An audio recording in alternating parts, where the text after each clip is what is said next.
Without any further ado, it is my absolute pleasure to welcome our 10th living room lecture speaker to you all this evening. Pamela Roditi has been a member of the French Porcelain Society since 1985 and is one of its earliest members. From 1998 to 2008, she was a council member, holding the post of the newsletter editor, and she initiated their first website.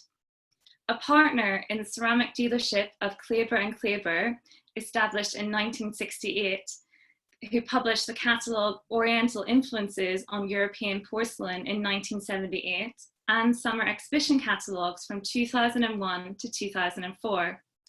Pamela is a graduate of the Architectural Association, the AA. She has written and lectured on many different aspects of English and continental porcelain, but French porcelain is her speciality. Her lecture, A minute Sèvres revolutionary gobelet litrant et sous-coupe and its possible sources, was published in the 2007 FPS journal. And the Lampe de Nuit, which was presented at the FPS symposium in honor of Dame Rosalind Saville, was published for the journal in 2015. She also presented this paper to the Amie de Sèvres in 2014. She enjoys investigating print sources and how ceramic objects might have been used in everyday life in the 18th century. Today, Pamela will be discussing two hitherto unknown white soft paste French figures, which were first presented in October 2017 at the FPS Symposium, entitled From Saint-Cloud to Bernardaud. And tonight she is presenting us with an expanded version of that lecture, which I have to say I thoroughly enjoyed a few years ago. So I can't wait to see what she has in store for us. So just before I welcome Pamela, I'd just like to remind you, for those who have just joined us, to please turn off your video, sit back, relax, and Pamela, over to you. Thank you so much for joining us this evening.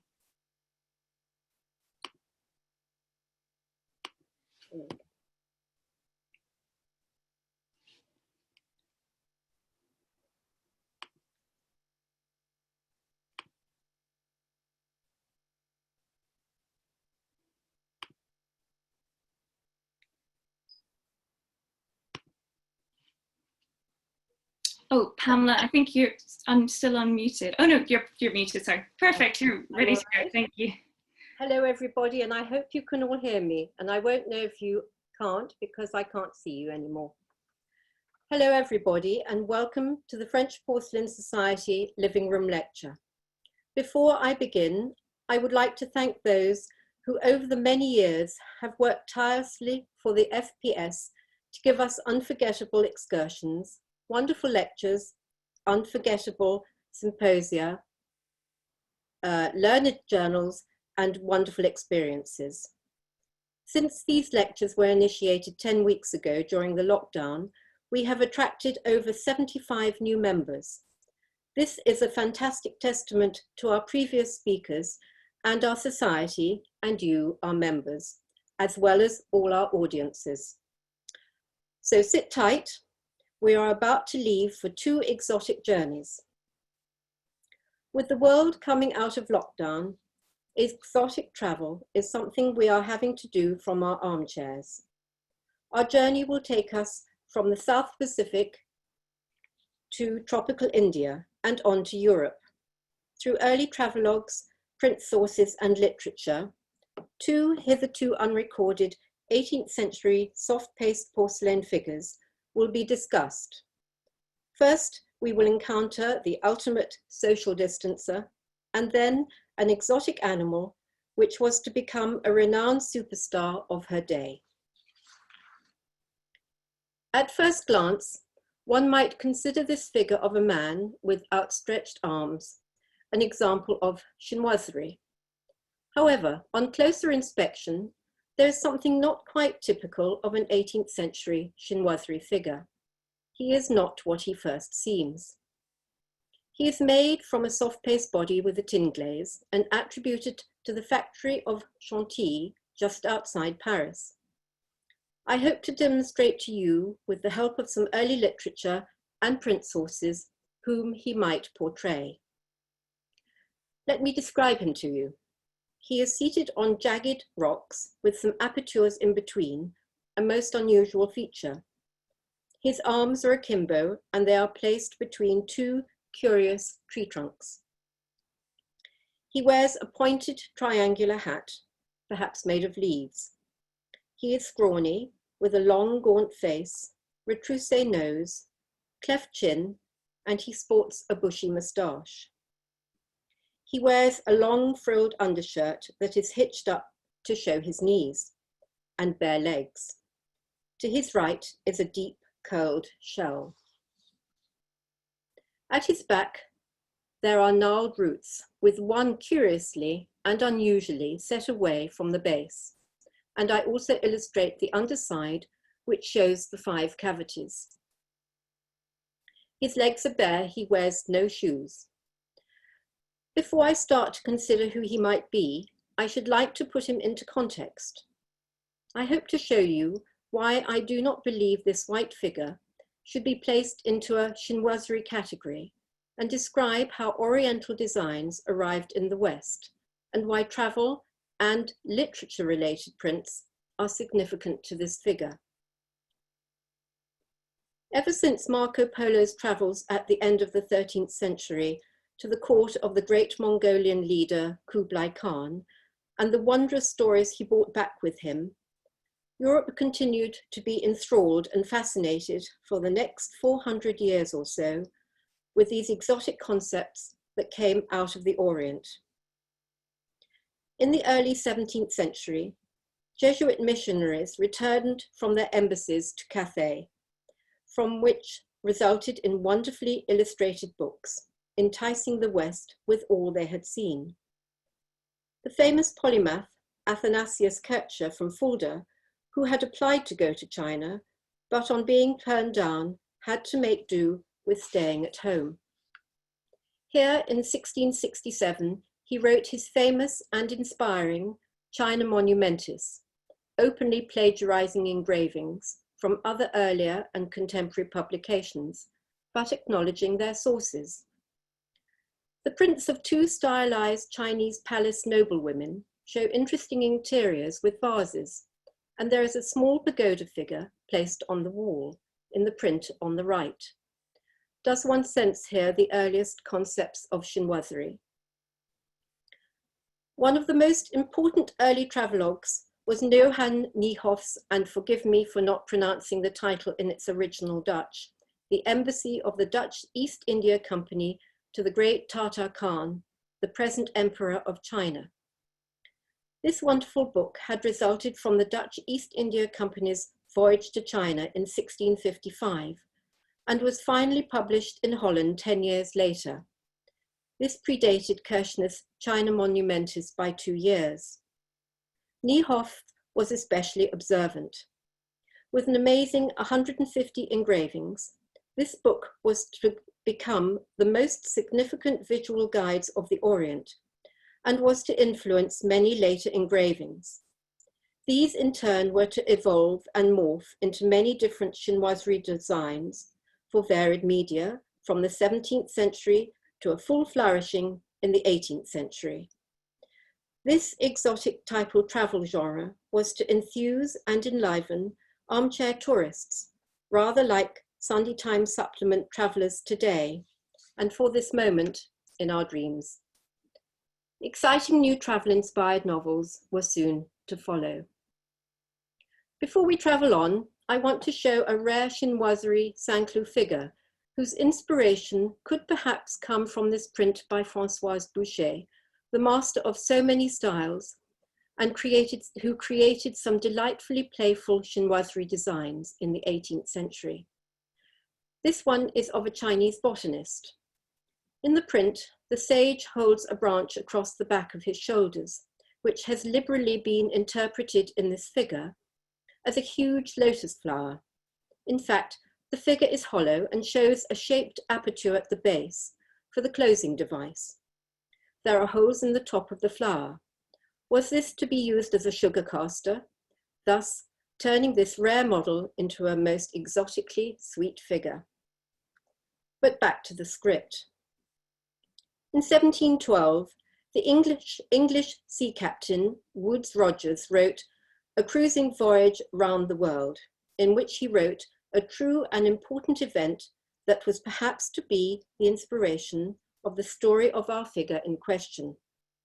The map that Woodes Rogers illustrates in the frontispiece of his book uses an earlier engraving taken from his fellow sea voyager, William Dampier. Here again is our hero, in case you have forgotten what he looks like. It was during the voyage of Woodes Rogers that a young man from Glasgow, one Alexander Selkirk, was rescued, having been marooned for 4 years off the island of Juan Fernandez off the coast of Chile. He had been on a voyage with the aforementioned Dampier, and they had quarrelled, to put it mildly, and Selkirk asked to be put off on this island. Woodes Rogers writes on finding Selkirk on February the 2nd, 1709, of a man clothed in goatskins who looked wilder than the first owners of them. He had been on this island for 4 years and 4 months. The story of Alexander Selkirk's desert island sojourn and his various pursuits and adventures there were widely reported on in the newspapers of the day. Might this intrepid sailor, therefore, have been the inspiration for the famous book by Daniel Defoe, Robinson Crusoe? Daniel Defoe was born in around 1660. The date is not certain. In 1695, he decided to aggrandize his name by adding DE to Foe, thus becoming Daniel Defoe or Daniel Defoe as we know him. He was a man of many parts. He has been ascribed to writing up to 545 different types of media, from poetry to economics, history and commerce, political and religious pamphlets, just to name a few.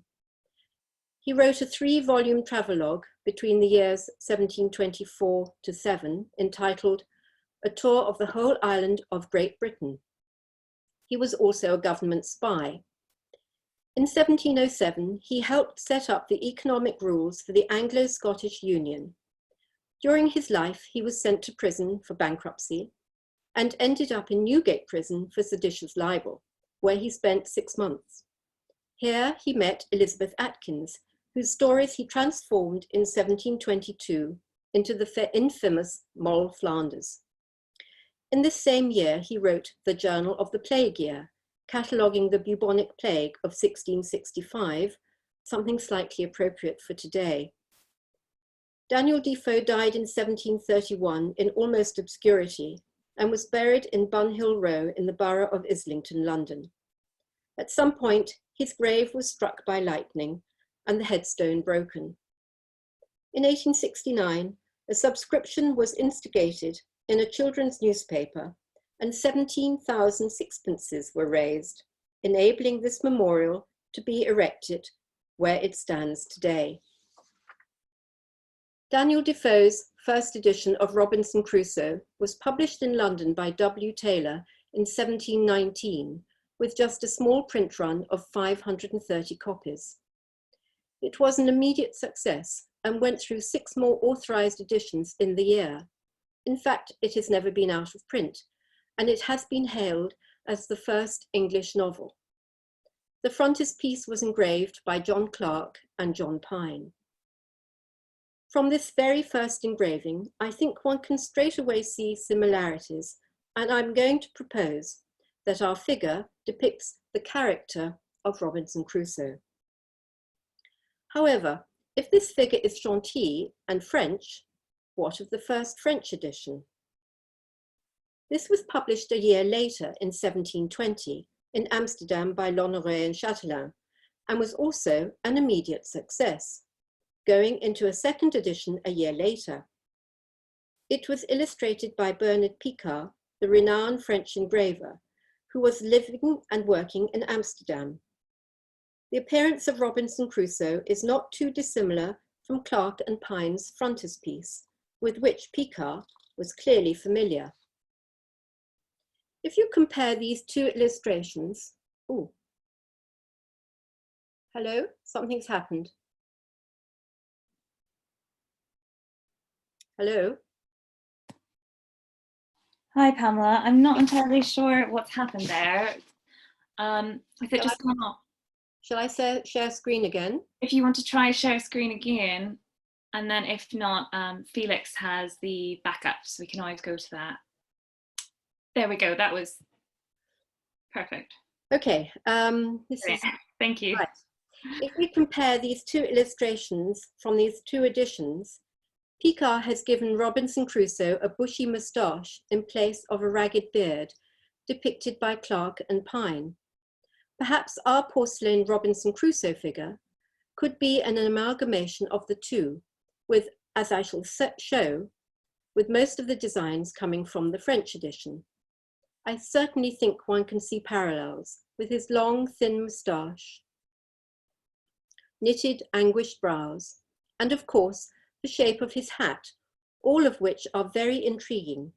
And immediately we see, as in the Clark and Pines illustration, that he has bare legs with well-developed calves and wears no shoes. Okay, it won't go forward. Hello, can I have some help? It won't move. It won't move at all. Are you pressing on the arrows or directly onto? I'm using the down button, which is what I do to get the next screen. Right. Maybe I can use my mouse and try the next one there. There we go. I can use it that way, fine. Fantastic, thank you, Pamela. Yeah. If I'm declaring that he is not a chinoiserie figure, to compare, I show some typical early chinoiserie figures from the factories of Saint-Cloud, Chantilly, and Villeroy. Interestingly, it seems that many of the French chinoiserie figures appear to be decorated with wonderfully colourful polychrome decoration, often inspired by the Japanese Kakiemon designs and palette, a further amalgamation of styles. I would like to go on to show more of these wonderfully inspiring and exotic chinoiserie figures from this delightful world. But I fear if I stray, we will go too far away from our desert island figure.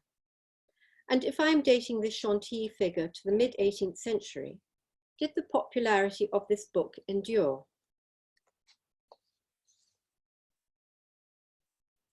In 1762, Jean-Jacques Rousseau, the great Swiss writer, penned his book Émile ou de l'éducation, Émile or Concerning Education, which championed the reading of Robinson Crusoe. Not only did Rousseau endorse our character's story with its strong morals and ethics, but he promoted the book as an educational and resourceful guide, inspiring self-sufficiency and courage in the face of adversity.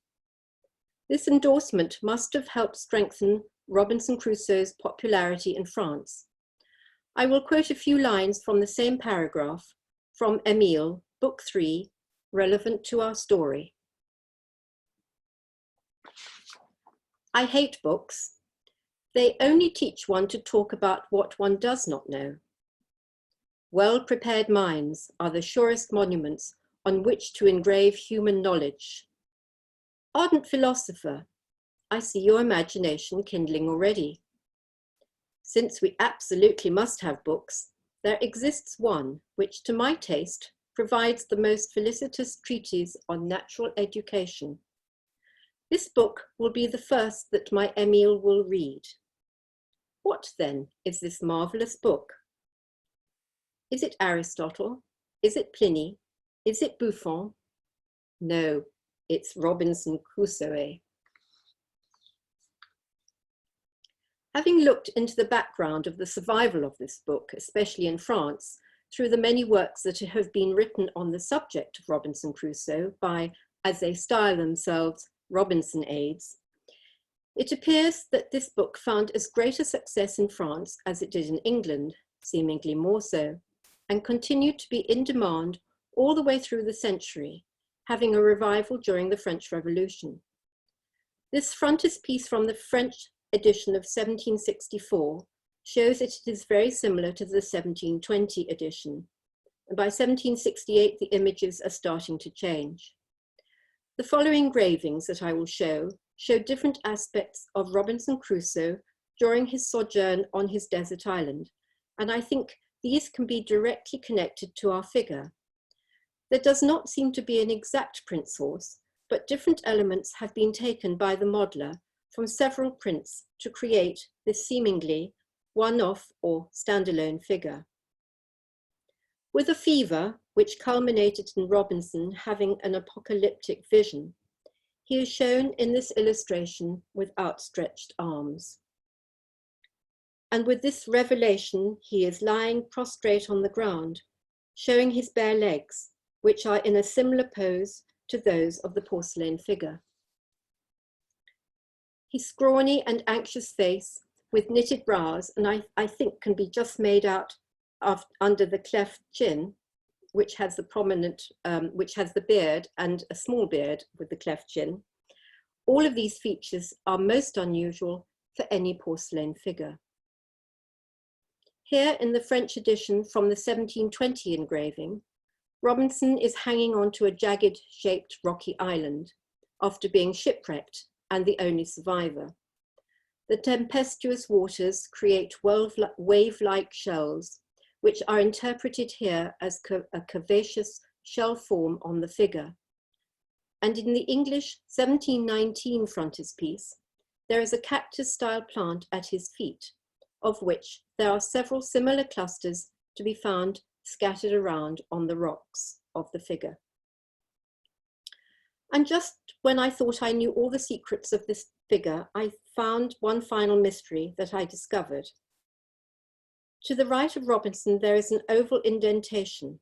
As I picked it up, my thumb slipped easily into this groove, enabling the figure to be held in comfort.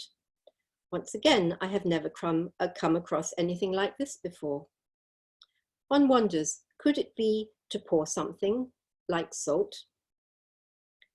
So if Robinson Crusoe was a popular literary character both in England and in France during the 18th century and into the 19th, why are there seemingly so few representations in applied arts? I have found this depiction of him on a French painted wallpaper, and there are some depictions of Robinson Crusoe on Toile de Juillet just into the 19th century. It shows him here with his animals that he saved from the shipwreck, his trusty dog, 2 cats, and his parrot Poll. If anyone knows anything showing our figure in the applied arts in the 18th century, I would love to hear. And there are, of course, what I would like to call the spin-offs of this charming 18th century French chinoiserie creamware figure, perhaps Pontachou, which have several Robinson Crusoe inspirations, from the outstretched arms, a frilly shirt, to large tropical style flowers and shell motifs. However, he wears prettily pointed and chinoiserie style shoes. And these 2 figures that are flanking this wonderful clock, do they have a slight ambiance of our Robinson? And where, I think I can hear you all saying, is his all-important umbrella. Curiously, Rousseau stated in Emile, "I want to think he is Robinson himself, to see himself dressed in skins, wearing a large cap, with the exception of an umbrella." I hope you will all agree that this hitherto unknown figure represents Robinson Crusoe, and is therefore fascinating and noteworthy. And it has occurred to me that this is the only storybook individual that I can think of who is depicted in a porcelain figure, which certainly adds to its originality and to the known body of work of 18th century French soft-paced figures. We will now leave this desert island and travel on to India and to another rescued celebrity who was to become a superstar in Europe in the mid-18th century.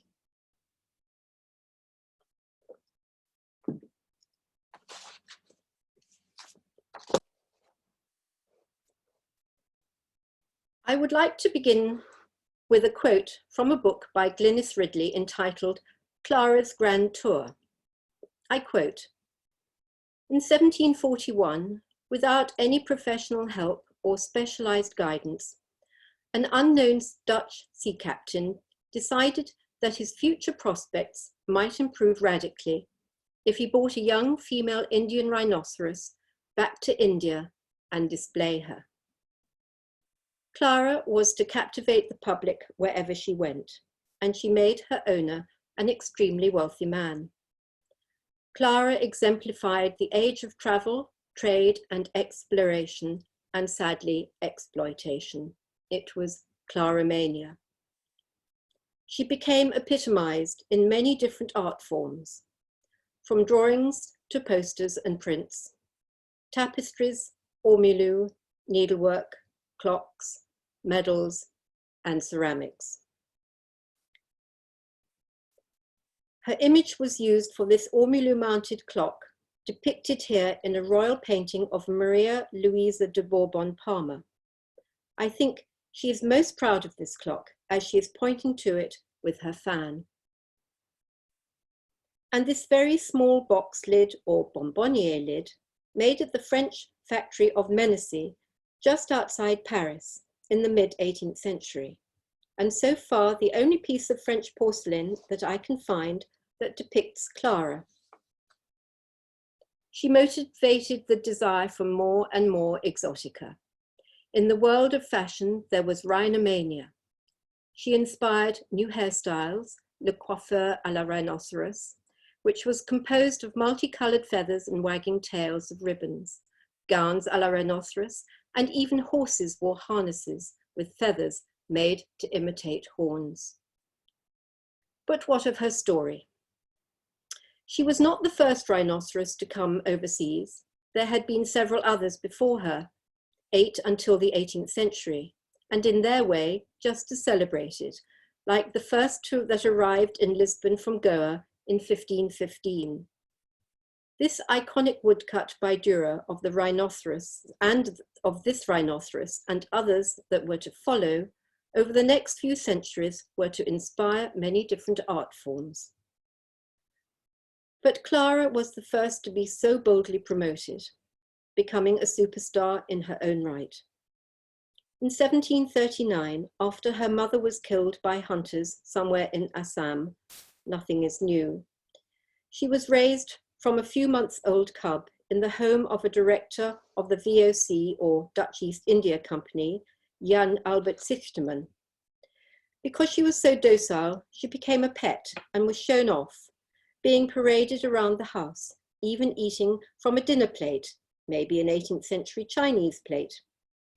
However, she soon became too large, so at the age of about 2, she was bought by a VOC sea captain, Douamout van der Meer.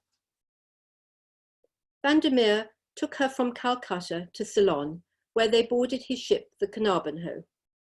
The voyage took 6 months around the Cape of Good Hope to the Netherlands. She enjoyed the company of the sailors and was fed with hay, bread, orange peel, and fresh water. She learnt to drink beer with the crew and even enjoyed sniffing their tobacco, thought to be a prophylactic. They arrived in Rotterdam in 1741, and on the 22nd of July, and she was soon transported on to Leiden, Van der Meer's hometown. The very next month, he put Clara on public exhibition near Amsterdam. Clara was an immediate triumph, so much so that he was able to hang up his captain's hat and promote her full time. Luckily, he kept a helpful journal, so we know much of Clara's stately progress. Known as the Dutch rhinoceros, she then made her own grand tour, traveling all over Europe in a specially made wagon.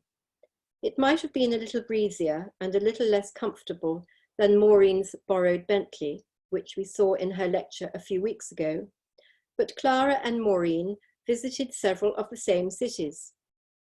Clara's stately progress started in Hamburg in 1744. She then returned to Holland before continuing on her road tour. She arrived in Hanover a year later, on to Frankfurt Oder, Breslau, and Berlin, where she met Frederick the Great. On to Vienna, where she was presented to Maria Theresa and her family, including the 2-year-old Archduke Karl Joseph, shown here in this charming miniature where he is viewing Clara in a book.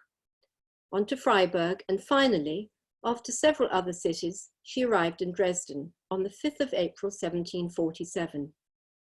Here she stayed for 2 weeks at the Red Stag near the Pirna Gate.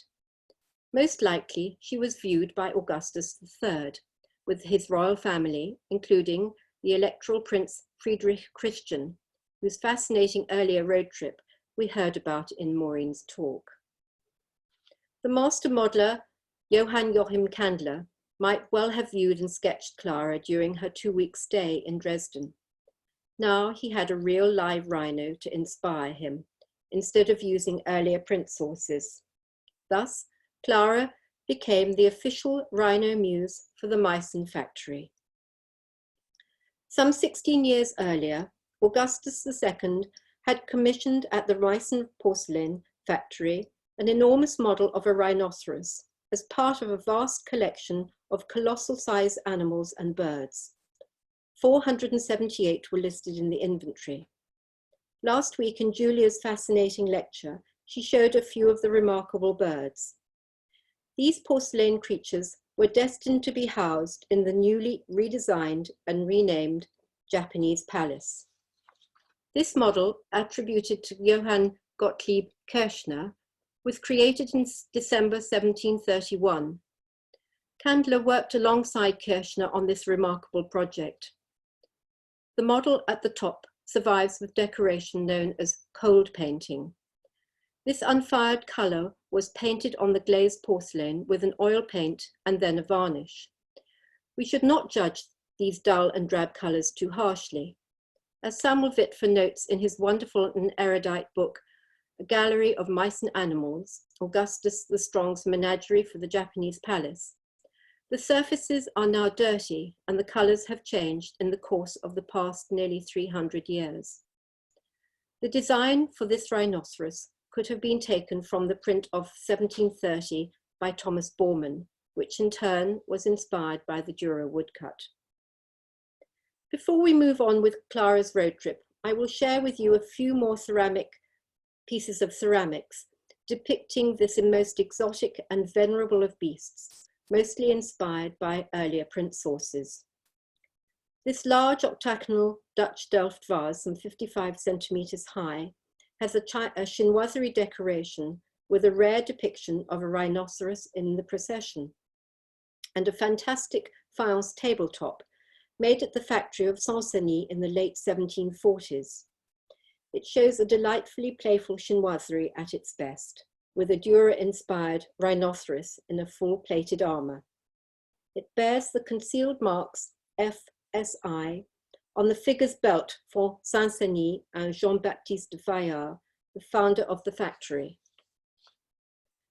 This Meissen rhinoceros, with its accompanying chinoiserie pagoda figure, is a perfect example of the virtuosity and skill of the marchands merciers of Paris, with their creative ability to amalgamate porcelain with ormolu, thus creating a desirable and expensive article. This very rare Frankenthal clock case on the left is said to have belonged to the Elector Palatine and was kept in the Electoral Schloss in Bamberg before it came to the residence in Munich. Marked with CT for Carl Theodor, it is after drawings by the Flemish court sculptor Peter Anton von Verschleffelt. My thanks go to Daniela Kumpf for her guidance with this information and for the photographs of this rare white model, which is illustrated in the important book on Frankenthal porcelain by Friedrich Hoffmann, published in 1911. I show this vibrant watercolour of a Meissen plateau or plat de ménage from the famous Meissen Hanbury-Williams service, or so-called Northumberland service, first owned by Sir Charles Hanbury-Williams, the British envoy at the court of Dresden. Hanbury-Williams sent this Meissen service to London to his friend Henry Fox, later Lord Holland, for safekeeping. Many letters survive, proving that Hanbury-Williams gave consent to the porcelain manufactory of Chelsea to borrow and copy any of his Meissen collection, including pieces from this service, thus explaining Chelsea's many direct links to Meissen porcelain at this period. Here on the right is the wonderful Chelsea porcelain version, and I couldn't resist showing the reverse, which has the typical Chelsea botanical hand Sloane style leaves, perhaps to cover a flowering blemish, although I could see none when I enlarged the photo from the website of the Metropolitan Museum of Art, where it resides today. And for my final depiction of allied rhinoceroses, bringing her right up to date, here is an example on the cover of an invitation. The 2014 British Museum exhibition entitled Germany, Memories of a Nation, featured the Meissen rhinoceros after the Dürer woodcut of the celebrated Lisbon rhinoceros of 1515.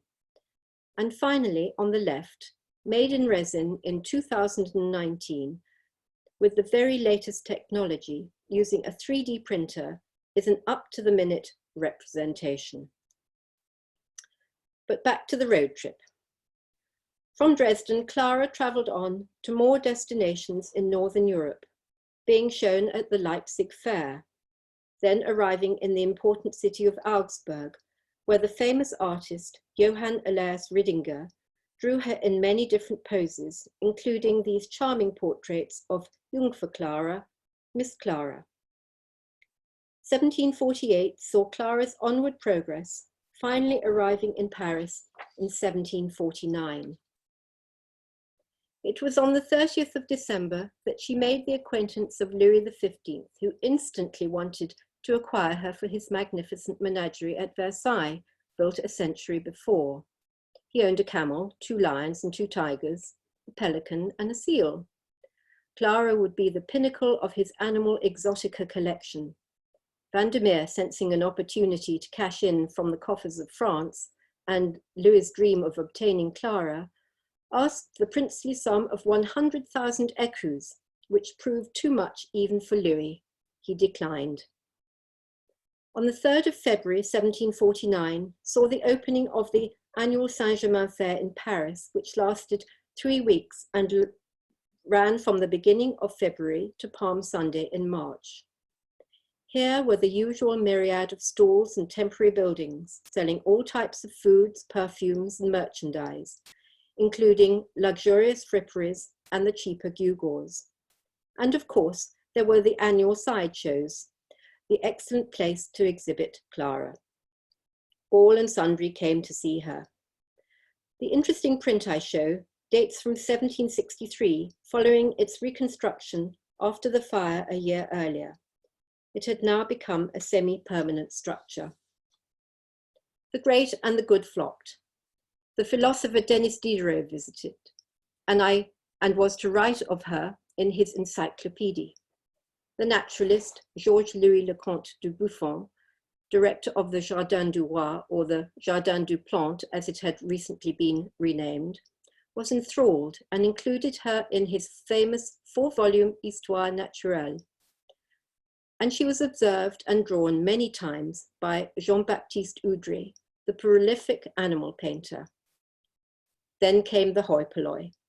Casanova in his diary states that, whilst at dinner someone spoke of visiting a rhinoceros at the Saint-Germain Fair, "Let's go and see it," was the cry. Being the first rhinoceros to be displayed within memory, the 24-sou entrance fee to her enclosure was speedily paid, and all admired her.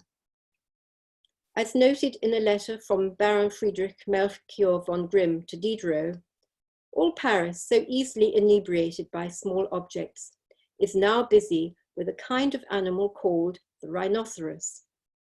On display at the Saint-Germain Fair side stalls, might we see our Menacee Clara for sale? It is not impossible. Who might have bought her? Diderot? Casanova's mistress? Jean-Baptiste Oudry's life-size painting of her was exhibited at the Salon du Louvre in 1750. Here, the Duke of Mecklenburg-Schwerin was much taken with her, and along with 18 other exotic animals, paintings also by Oudry, several being commissions, this painted menagerie travelled back to Schwerin in Mecklenburg, northern Germany, where the paintings of Clara and her companions still reside today. And what next for our heroine? From Paris, where she was to spend the next 5 months, she travelled on to Naples and Rome, where dramatically she lost her horn. She arrived in Venice at the height of the carnival. People flocked to see her, as rumours were rife as she had lost her horn. Surely this might soon result in her demise. From this sojourn come two of the most famous depictions of Clara, painted twice by Pietro Longhi, showing her horn being held aloft. The left is the one in the Car Rezzonico, Venice. The right is in the National Gallery in London. Happily, she did not die just then, and after a further 7 years of globe-trotting in Northern Europe, in 1758, Clara made it over the Channel for what is thought the third time to London, where on the 14th of April she sadly died, around the age of 20. There were no formal announcements of her death in newspapers, and the only two print sources commemorated her demise. There is a depiction of a rhinoceros that had appeared in Robert Sayre's The Lady's Amusement, or Whole Art of Japanning Made Easy, an important design book with 1,500 engravings on 200 copper plates that was published between 1758 and 1762. We know far more of the life of the real Clara than we do of this little white unmounted Menacee model, complete with an exotic palm tree at the rear. She is thinly potted and at some points translucent. There is a pinkish hue inside, which is often seen on Menacee porcelain. Most likely, she was made at the date of the Saint-Germain Fair, 1749 to 50, where Clara had been displayed. Perhaps she was sold on one of the many stalls, and I do hope of the luxury goods. How many of them were produced, I wonder? Knowing the popularity of Clara, quite a few might have been made, but as with this one, she has lost her protruding horn. She was not an easy model to keep unscathed by damage. Therefore, over the next few centuries, when Clara herself was forgotten, perhaps this model might not have survived. So far, she is the only one to have come to light. Interestingly, as I stated at the start, apparently Clara was not produced in any other French porcelain, and this in itself is rather baffling, thinking about her popularity there. This was also noted by the eminent T.H. Clarke, who wrote in his 1986 seminal work, The Rhinoceros from Dura to Stubbs, and I quote, "As for the French and Italian factories, if any of them did produce models of our Indian animal, then they have not yet been found. And so far, none have been noted in either Saint-Cloud or Chantilly and Capodimonte." There is also a footnote mentioned in his book of a rhinoceros being made from the Italian factory of Doccia or Ginori in the 1780 inventory paired with an elephant, which is cited in a list in Klaus Langheit's book on this factory. Maybe the friends of the Amici di Doccia know of this model, which seemingly is not illustrated. Now a Menacee Clara has emerged, and thanks to this rare little white box, which introduced me to Clara's story, we have never lost our fascination with her, and she lives on today through all the wonderful myriad of artworks that she inspired. And there are a plethora of wonderful books on Clara, both studious and for children. And I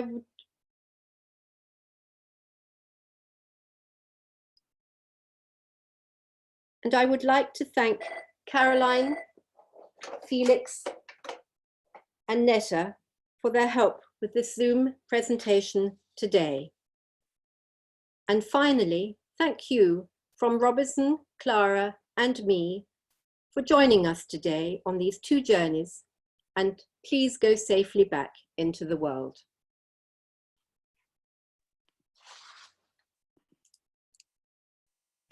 Fantastic, Pamela. Thank you so much for that.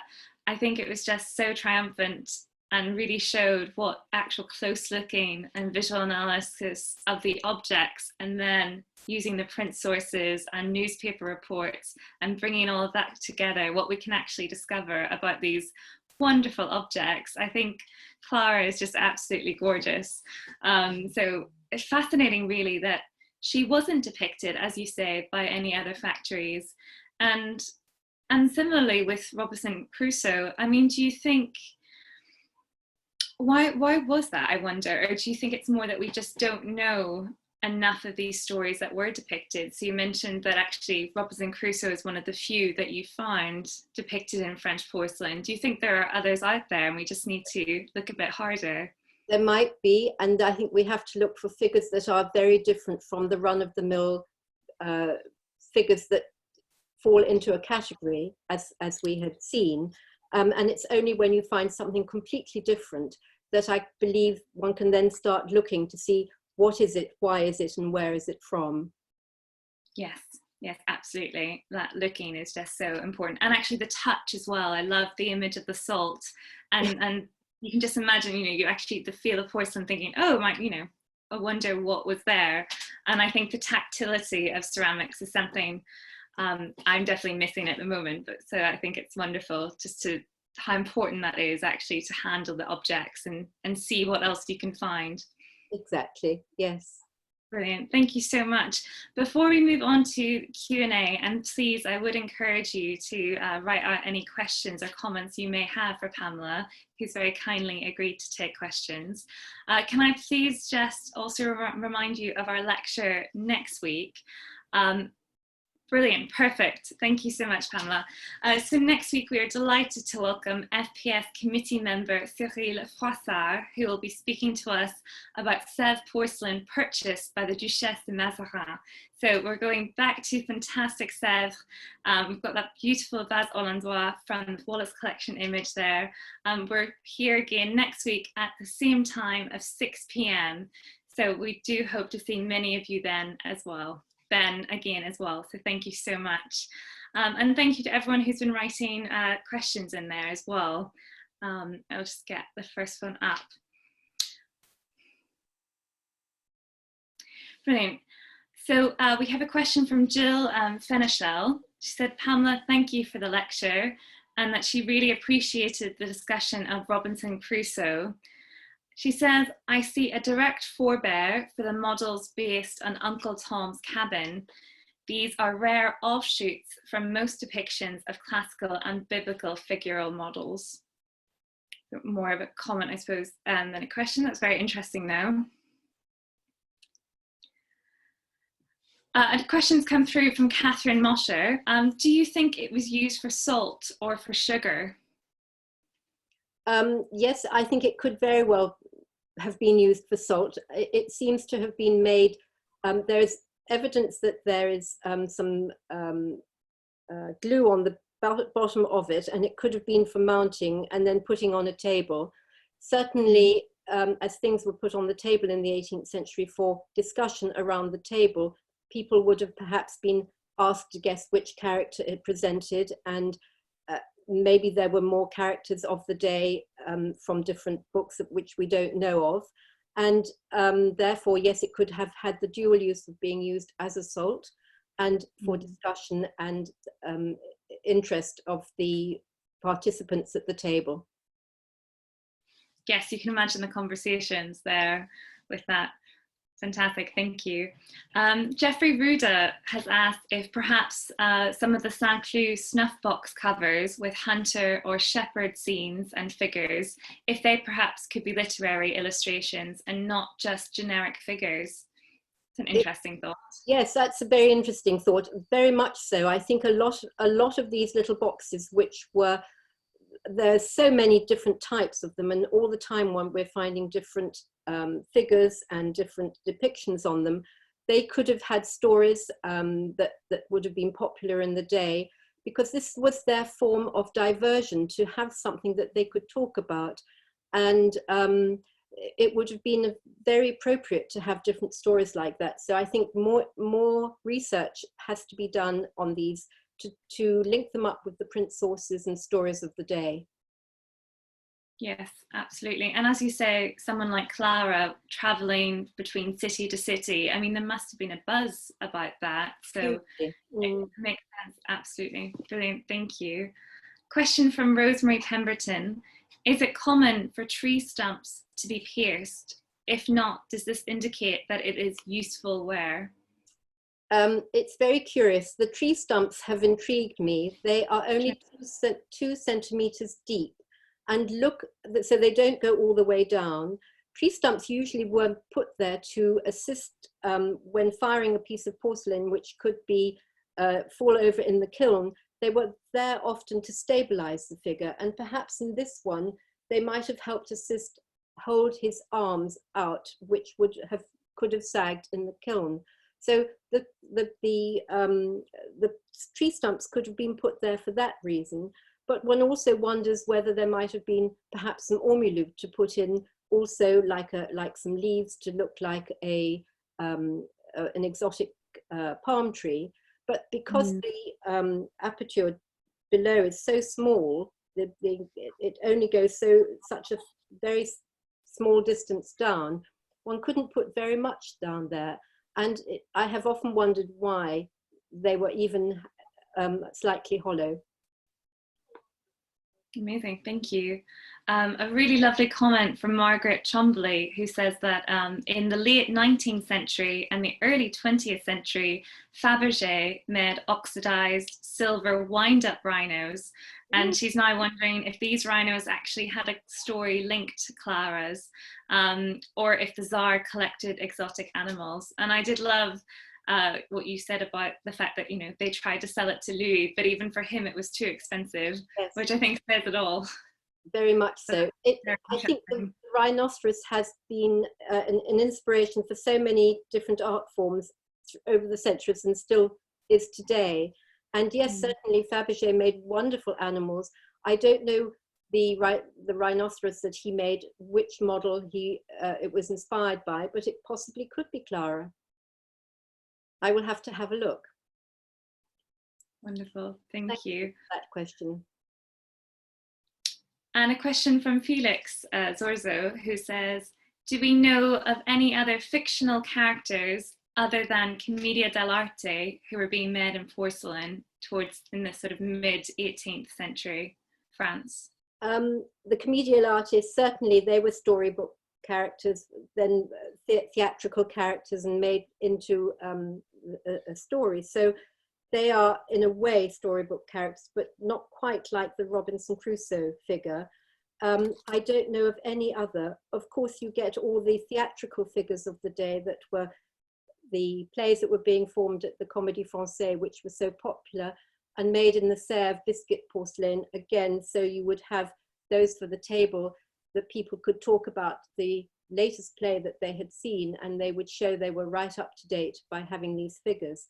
But other than that, I've not come across any other storybook character that is depicted in porcelain in the 18th century. Definitely huge areas, I think, for all of us to look into as well.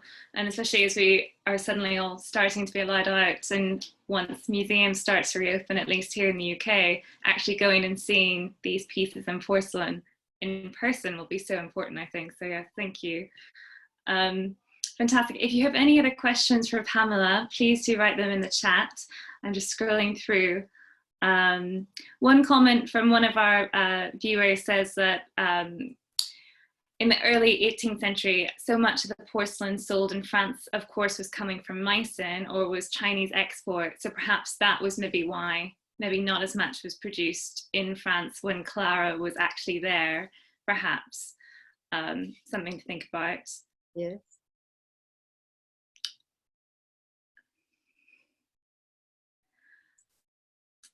Okay. We also have a very interesting comment from another viewer who mentions that novels were not always considered proper entertainment for women, and perhaps that also had a bearing in terms of consumption and who was actually purchasing these objects. That's quite interesting. Yes, that's a very interesting thought, because supposedly women were not reading these novels. We don't know if they really did, they might have, but they were intended probably for men. And it is a very masculine style of figure. And I have a feeling that because it's so different and it is a one-off figure, it must have been commissioned by somebody who was passionate about Robinson Crusoe and wanted him for their own table or wherever they would like to display him. And so it must have been somebody who asked for a special commission to be made by the Chantilly factory, which in itself is a very unusual and curious thing for the 18th century. Yes, to actually ask for that commission. Very interesting. Yes, thank you. Question from Melanie Dodere Winkler. What happened to poor Clara after her demise? Nobody knows. I do feel for Clara, don't you? Yes, we really do. Nobody knows what happened to her, where she was buried. She just disappeared. It's really very, very sad after her being such a superstar that after she died here, so little was known about her. Nothing was written in the current newspapers of the day, and nobody knows what happened to her or what happened to Vandermeer. Yeah, it's so strange that such a celebrity-like figure was not really talked about after her demise. Yeah, very, very strange. Thank you. And then I think our final question, which has just come through, is from Elliot Sterling, who asks, why do you think Menacee and not another factory produced Clara? Was their production line faster? Were they more on the ball with popular trends in figurative wares? Or what else might have played a part in that? Yes, that's a very good question. Menacee made a lot of bonbonnières and boxes. They were probably one of their largest outputs. And so they were well versed for making these little boxes. And seemingly, if she was so popular at that date at the fair, they could have made quite quickly these boxes. Certainly Saint-Cloud and Chantilly also made boxes, but they're much less well known, and they were not so of the day. They were more either square boxes or they weren't so figural as the Menacee ones. Menacee made a lot of animals as well. Saint-Cloud boxes tend to be earlier, and Chantilly boxes tend to be earlier. But the Menacee ones were right up there in the 1750s, making a large amount. So it would have been very much part of their output. Yes, that they were actually able to perhaps do it quite quickly, yes, which I think does tell us something about supply and demand and yes, the consumer market at that point as well, doesn't it? Exactly. I think they certainly saw a demand that Clara was a popular animal, and therefore they would make her quickly. And it was press molded, so they could easily make a model like that.